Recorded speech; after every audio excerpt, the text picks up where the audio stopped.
Radio UNAM y el Programa Universitario de Bioética presentan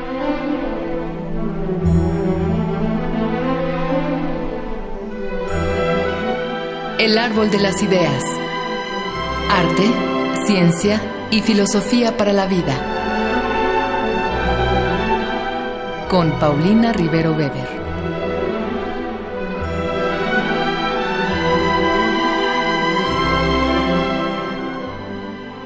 Buenas tardes a todos los radioescuchas. Yo soy Paulina Rivero Weber, directora del Programa Universitario de Bioética, y estamos al aire una vez más para la transmisión de nuestro programa El Árbol de las Ideas, Arte, Ciencia y Filosofía para la Vida. En esta ocasión hablaremos de evolución biológica con una figura fundamental en la cultura de nuestro país, la doctora Rosaura Ruiz Gutiérrez. Antes escucharemos la cápsula que el Programa Universitario de Bioética y Radio UNAM han preparado para esta ocasión. Con la publicación de El origen de las especies del naturalista Charles Darwin, se inició un profundo movimiento intelectual que modificó nuestra concepción del mundo y de la vida. Con ello, cambiaron también las ideas sobre el origen de nuestra especie y nuestra relación con la naturaleza. Algunas ideas fundamentales en la obra de Darwin son la evolución, la variación y la selección natural.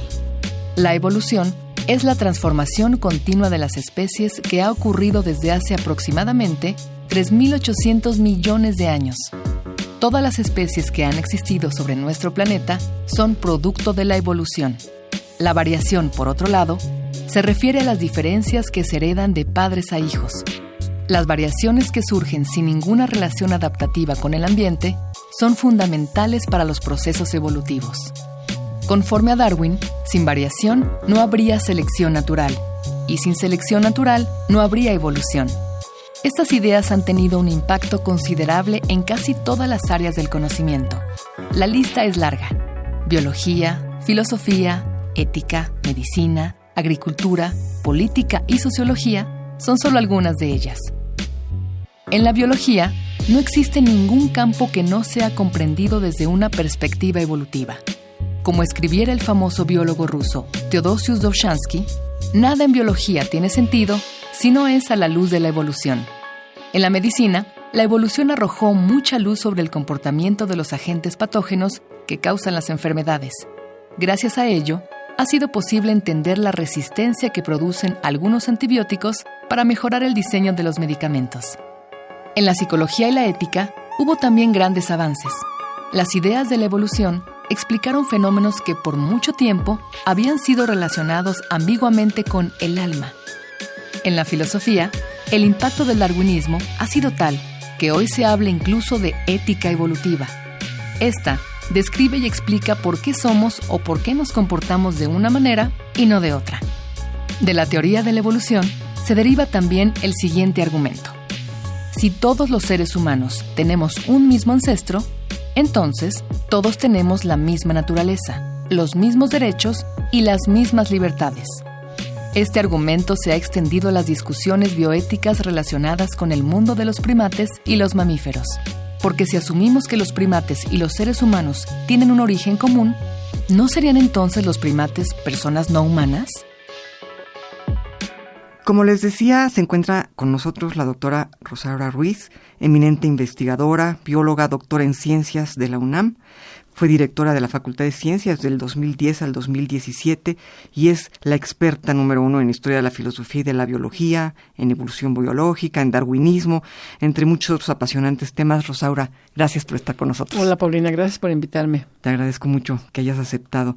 Pues bueno, la pregunta de ley, te decía yo que la pregunta de ley para mí era ¿qué es evolución? ¿Cómo poderle explicar a nuestros radioescuchas qué es evolución? De una manera muy sencilla puedo decir que la evolución estudia la transformación de las especies en el tiempo. El cómo, a partir de un ancestro común, que es el ancestro de todos los seres vivos que han vivido en el planeta, que hasta ahora es el único planeta que reconocemos que tiene vida, por lo menos como la definimos, son descendientes de un ancestro común. Los que han vivido, los que se han extinguido y los que estamos vivos actualmente, tenemos un ancestro común. La evolución estudia ese proceso por el cual de una especie originaria, algo como una bacteria, surgieron todas las especies que hemos conocido, fósiles ya, la mayoría extinguidas, y las que actualmente viven. Eso estudia la evolución biológica, y bueno, yo creo que es muy importante distinguir entre la teoría de la evolución y el hecho de la evolución. Que la evolución ha ocurrido está más allá de demostrado. Las teorías que explican el proceso de evolución, ahí puede haber discusiones. Okay. En el hecho de que ha habido evolución, no hay duda. No hay duda, claro. Ahora, nosotros que no somos biólogos, muchas veces ante la multiplicidad de formas de vida en nuestro planeta, llega el momento en que se nos hace difícil entender que de un solo ser primigenio, digamos, hayan surgido todos, y siempre está la tentación de si no habría habido varios primigenios en diferentes lugares del mundo, porque de una mosca a un perro, a un elefante, a un ser humano, es tanta la variedad que cae la tentación de decir, bueno, en verdad, de una sola... Sí. Esa es una de las tesis fundamentales del evolucionismo. ¿Y por qué? Porque somos tan parecidos, Paulina. Claro. Tú dices, son muy diferentes. Efectivamente, si comparas un perro con una mosca, con un ser humano, somos muy distintos. Sin embargo, en el nivel bioquímico, en el nivel genético, somos muy parecidos. Claro. De hecho, te puedo decir que los humanos compartimos el 30% de genes con el árbol del plátano.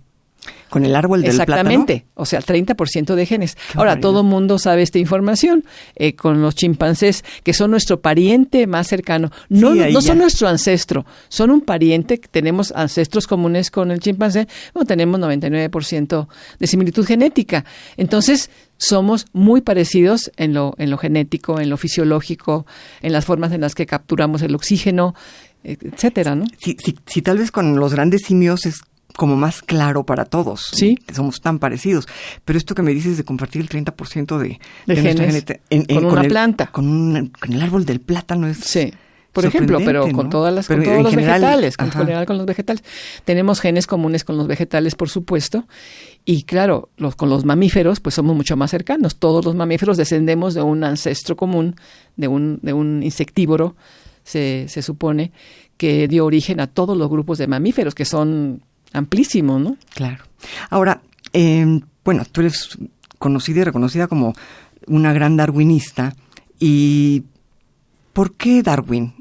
Había otros ahí que habían dicho cosas similares, sin embargo, esta adoración y este gran respeto que todos sentimos por Darwin, en el fondo siempre surge la sospecha, ¿hay algo único a él? Yo creo que sí. Yo creo que se justifica esa idolatría. Ajá. ¿Por qué? Porque él dio una explicación muy sencilla, la selección natural, para entender este proceso, que yo podría resumir como de variación y selección natural. O sea, hay variación en todas las especies y hay una selección que va llevando a las especies a donde las conocemos. Pero sí creo que Darwin fue un gran genio que logró sintetizar todo el pensamiento biológico que había hasta en el siglo XIX. Él en 1838 tenía un primorio de la teoría y la fue desarrollando en 20 años. Y su abuelo, ¿verdad? Su abuelo tenía también ideas evolucionistas. Erasmo Darwin es un evolucionista muy importante que no tuvo una teoría, pero sí estaba convencido de que había habido un origen común, por ejemplo. De eso estaba convencido. Sin conocer genética, que era no lo que yo te explicaba ahora. No, Erasmo Darwin estaba convencido de que había habido algo como un filamento originario que había dado lugar a todos los seres vivos. Él, sin que existiera la genética, ya se daba cuenta de que los procesos de la vida son similares en todas las especies y que entonces tenemos que tener un origen común.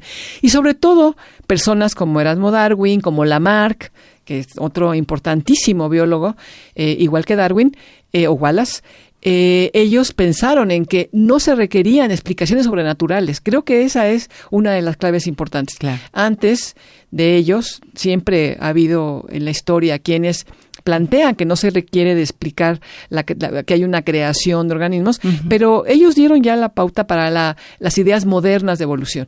Claro, Charles Darwin tuvo esa magnífica oportunidad de hacer un gran viaje por el mundo, porque conoció una gran cantidad de países con una maravillosa diversidad que pudo ver en Australia, en las famosísimas Galápagos por el viaje de Darwin, en Argentina, en Brasil, etcétera, todos los países que recorrió, conoció la gran diversidad de especies que existen, y regresando a Inglaterra se puso a analizar todo lo que existía sobre biología.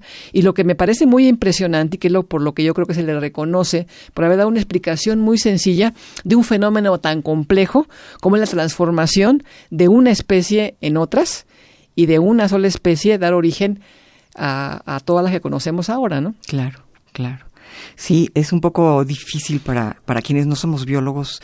Es un hecho, como decías tú, la evolución no está en la cuestión, pero las teorías el proceso es lo que sí, claro. Claro, y es lo que es difícil de entender. Esto es teórico, ¿no? Sí, bueno, Uh-huh. Y los principales procesos que dan lugar a la transformación de las especies, pues son, creo que uno muy importante, es básico, es la variación.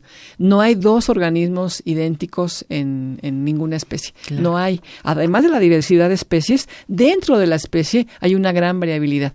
Como lo podemos ver en los humanos, somos distintos todos.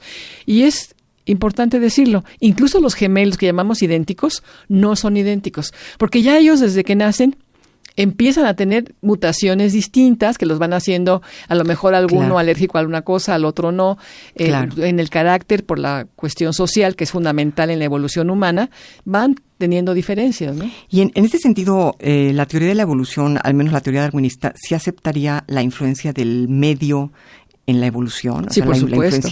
El medio es fundamental. Claro, en el caso del darwinismo, lo que se plantea en el medio vivimos los organismos, en un medio ambiente vivimos los organismos, en un ecosistema, y ahí es que sufrimos procesos de selección, por ejemplo, eliminación de determinados individuos que no están adaptados al ambiente. Es el ambiente el que prácticamente hace la evolución.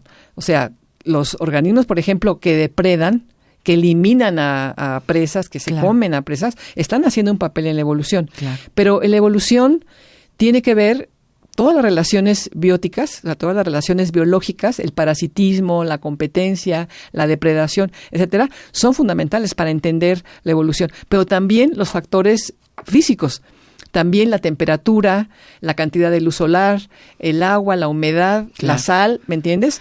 O sea, el ambiente es fundamental. En un ambiente es en donde la evolución, es el teatro de la evolución, digamos. Es el teatro, ¿no? Se lleva a cabo la evolución en un determinado ecosistema. No me acuerdo dónde leí que en una época en que Inglaterra tenía las paredes sumamente negras por el carbón que tanto se usaba, estas pequeñas palomitas que eran negras y blancas, sobrevivieron solo las negras, porque las blancas se veían mucho, ¿no? Ese es un gran ejemplo muy bien construido de selección natural. Precisamente, mientras los árboles estaban limpios, antes de la Revolución Industrial, las palomillas, un tipo de mariposas, se posaban en los árboles, las blancas se mimetizaban con los árboles limpios naturalmente de un árbol con una corteza muy clara.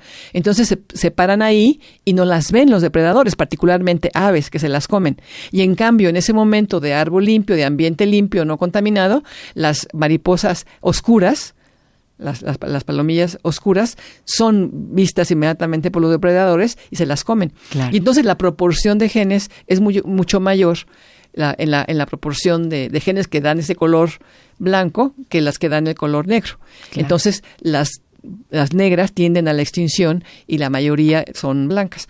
Pero cuando se contamina el bosque, el tronco se oscurece por el hollín, y entonces, ¿quiénes son las favorecidas por la selección natural? Las negras, porque las negras se ocultan de los depredadores, quedan mimetizadas con el ambiente, con el árbol oscuro, no se ven y las aves se comen a las blancas. Entonces, eso es muy importante, es un ejemplo, es un gran ejemplo, es que además es real.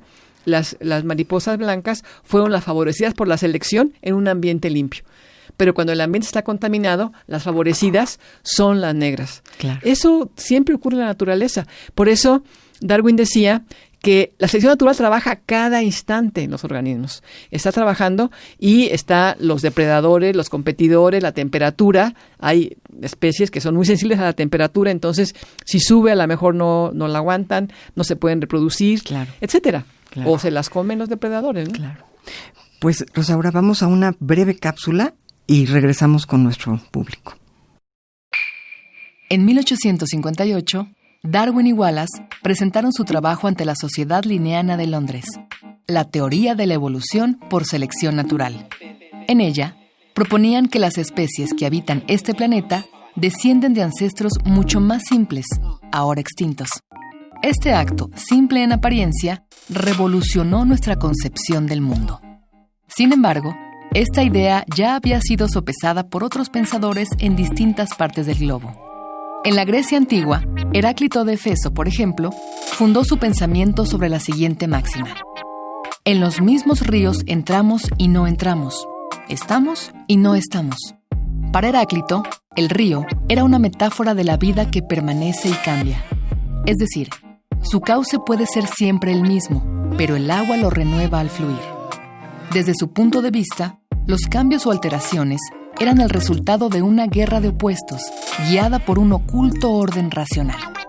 Otro ejemplo se produjo años más tarde con Empédocles, quien sistematizó muchas de las ideas de los filósofos presocráticos acerca del cambio y sus mecanismos. El mismo Friedrich Nietzsche escribió sobre la similitud entre sus ideas y las de Darwin. Además, Empédocles había dedicado la mayor parte de su vida a la biología y a la zoología. En su poema Sobre la naturaleza de los seres, propone que el surgimiento de las especies es producto del azar. Empédocles creía que esto era una mezcla accidental de partes sin un diseño divino. De este proceso eran responsables solo el amor y la discordia, la atracción y la repulsión, la buena y la mala suerte. De modo interesante, Empédocles señalaba también que si bien los individuos perecen, los elementos que los constituyen son eternos. Lo que los pensadores antiguos no lograron descifrar fueron las leyes que regían tales transformaciones. Muchos llegaron a afirmar que la única constante era el cambio y que las especies eran producto de la lucha por la supervivencia frente al azar y la contingencia. Con 20 años de diferencia entre uno, los científicos británicos Darwin y Wallace dedujeron la misma idea. Para ellos, la vida y su diversidad eran las mejores evidencias de un proceso de evolución guiado por la selección natural. Pues estamos aquí de regreso después de escuchar esta cápsula y me quedo pensando en el ejemplo que nos explicaba Rosaura de cómo el medio ambiente influye para la selección natural. ¿Y qué otro ejemplo nos podrías poner aparte de este muy, muy típico de las palomitas negras y las blancas, que sobre un fondo negro las blancas se notan mucho y mueren más, sobre un fondo blanco las negras se ven más y son las que mueren, ¿no? Uh-huh. ¿Qué otro ejemplo en otro tipo de animales para señalar esto? Mira, yo creo que un ejemplo que todos conocemos, a mí me parece importante, ese ejemplo lo usó Darwin de una manera muy didáctica, uh-huh. El de la selección artificial, la selección que hacemos los humanos. Uh-huh. Ahí los selectores somos los humanos, así como las aves están seleccionando qué aves sobreviven y qué aves no.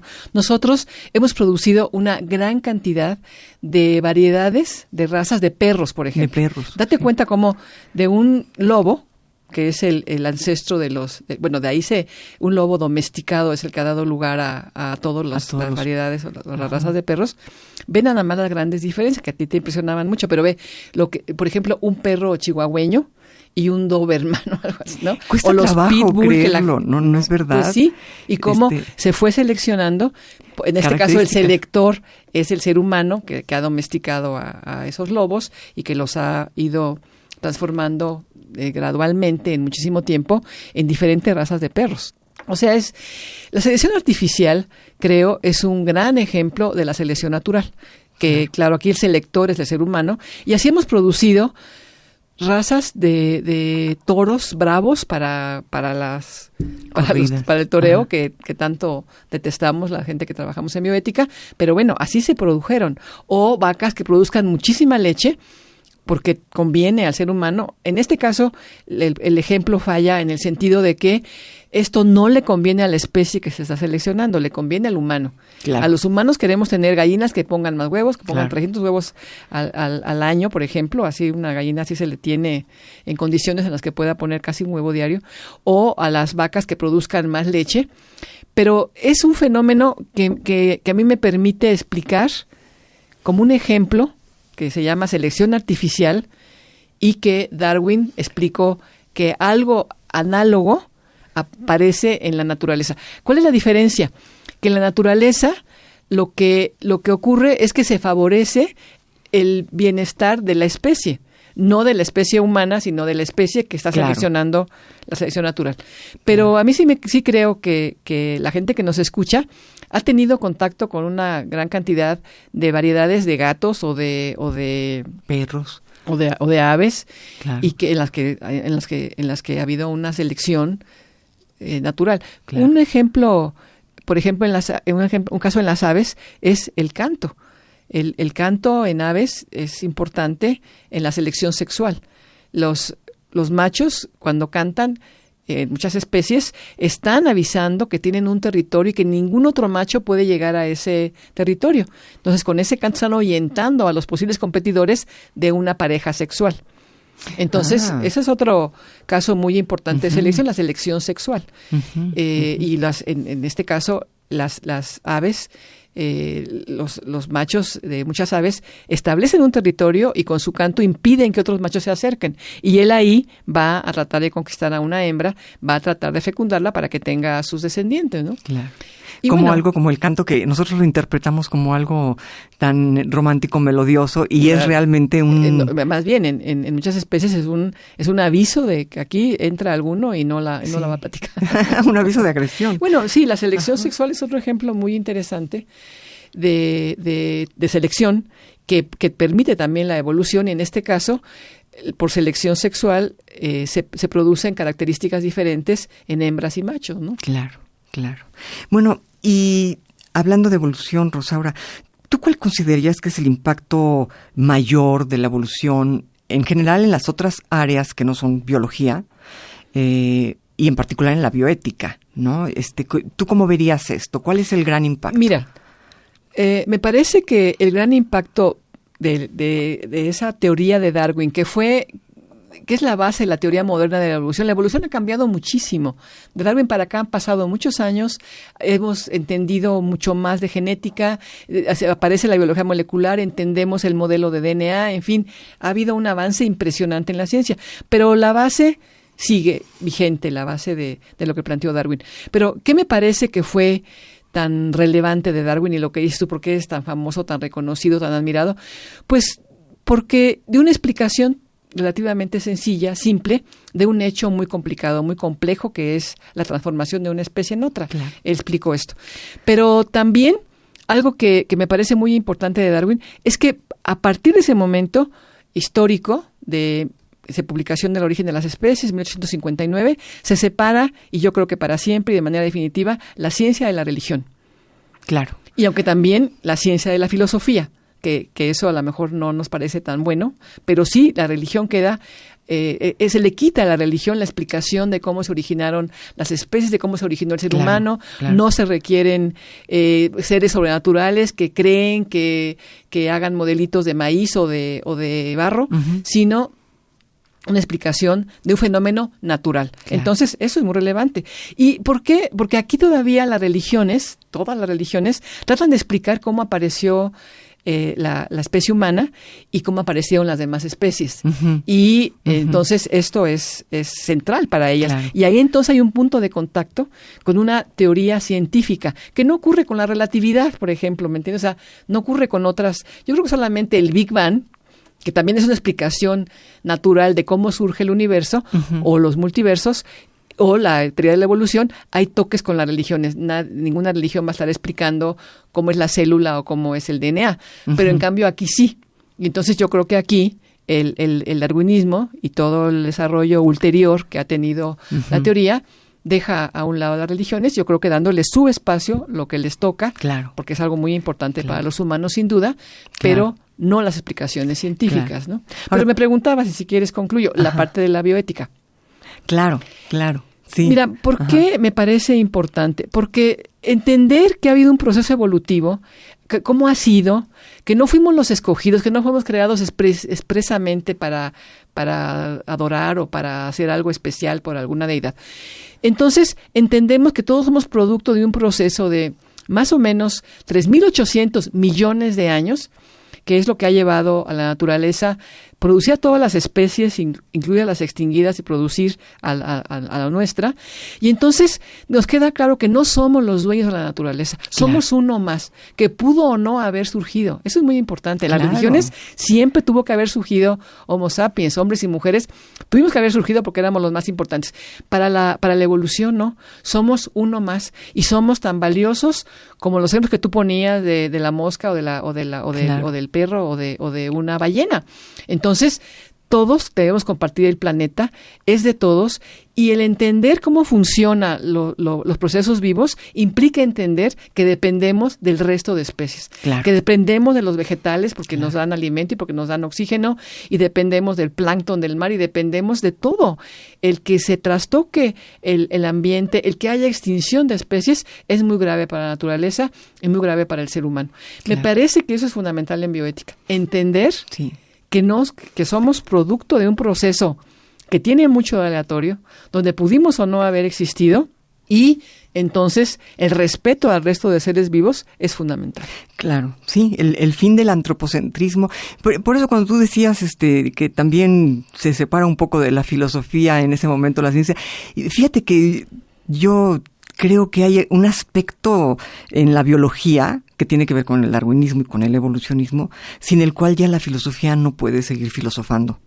Ya no podemos filosofar a espaldas de la biología, ya los datos están ahí, ¿no? Entonces, yo creo que es la biología la que ha impulsado todo este movimiento filosófico que va o pretende ir más allá del humanismo, hacia un ecologismo, ya no el ser humano como en una visión antropocéntrica, sino un ecologismo, ¿no? Ajá. Es una pena que siempre me quedo con la sensación en estos programas de que el tiempo se nos va como el agua, pero aprovecho decir esto para, por así decirlo, dejar amarrada a la invitada de hoy, para que nos hagas el favor de acudir a otra entrevista más adelante. Muchísimas gracias. Porque realmente nos has explicado muy bien esto, pero apenas vamos entrando en materia de bioética, ¿no? Entonces, ojalá más adelante, Rosaura, aceptes una invitación para ya concentrarnos Paulina, más en estas implicaciones bioéticas. Muy bien. Y muchísimas gracias, Rosaura. A ti, Paulina. Pues no me queda más que agradecer la producción de Marco Lubián, en controles técnicos, muchas gracias a Susana Trejo.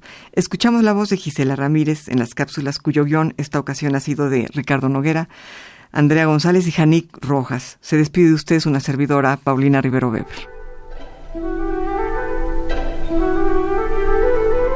Radio UNAM y el Programa Universitario de Bioética presentaron